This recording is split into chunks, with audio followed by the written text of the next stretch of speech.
નવસારી જિલ્લાના વાસંદા તાલુકાના માનકુનિયા ગામેથી અંબાજી માતાજીના દર્શન કરવા માટે પગયાત્રા નીકળી હતી। માનકુનિયા ખાતેથી દર વર્ષે યોજાતી પગયાત્રામાં ખૂબ જ મોટી સંખ્યામાં ભાવિક ભક્તો દર્શન કરવા માટે પગયાત્રામાં જોડાયા હતા।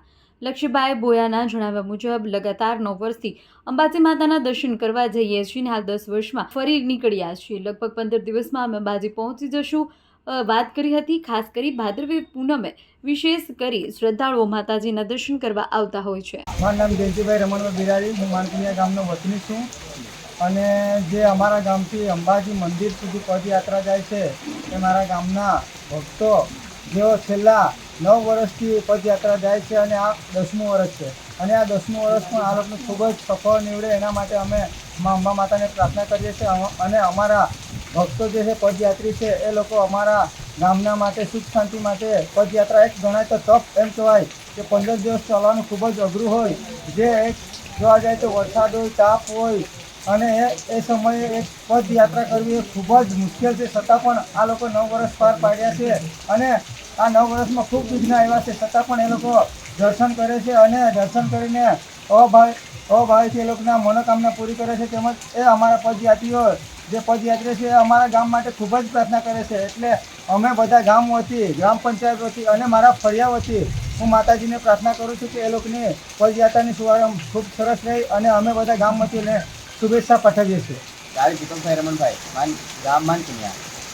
શું કહેશો આ પ્રોગ્રામ વિશે?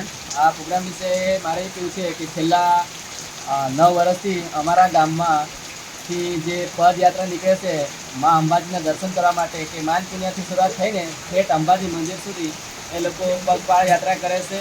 ખરેખર આજના એમ જોવા જઈએ તો આજના આધુનિક યુગમાં લોકો 2-3 કિલોમીટર ચાલતા પણ થાકી જતા હોય છે, તો આ લોકો તો અહીંથી નીકળીને ઠેઠ અંબાજી સુધી સેંકડો કિલોમીટર કોઈ પણ જાતનો થાક લાગ્યા વગર એ લોકો દિવસ ચાલતા હોય છે, પછી રાતે મુકામ કરતા હોય છે। એ રીતે એ લોકો પોતાની જે પદયાત્રા છે પૂરી કરતા હોય છે। આજે 10મા વર્ષમાં જ્યારે પ્રવેશી રહ્યા છે ત્યારે ખૂબ જ આનંદ ઉત્સાહ એ લોકોમાં જોવા મળી રહ્યો છે।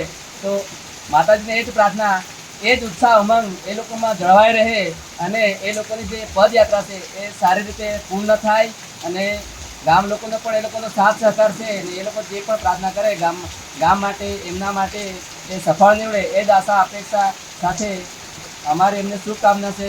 એમની જે 10 વર્ષની આજે પ્રવેશી રહ્યા છે પદયાત્રા માટે, તો અમારા ગામ તરફથી પણ ખૂબ જ એમને માટે હાર્દિક શુભકામના પાઠવીએ છીએ। હાલે મોસમ વિભાગની આગાહી પણ ચાલે છે। વલસાડ જિલ્લો અને નવસારી ડાંગ જિલ્લામાં રેડ એલર્ટ છે, તે છતાં લોકો નીકળ્યા છે। કેવું રહેશે એ લોકોનો સફર?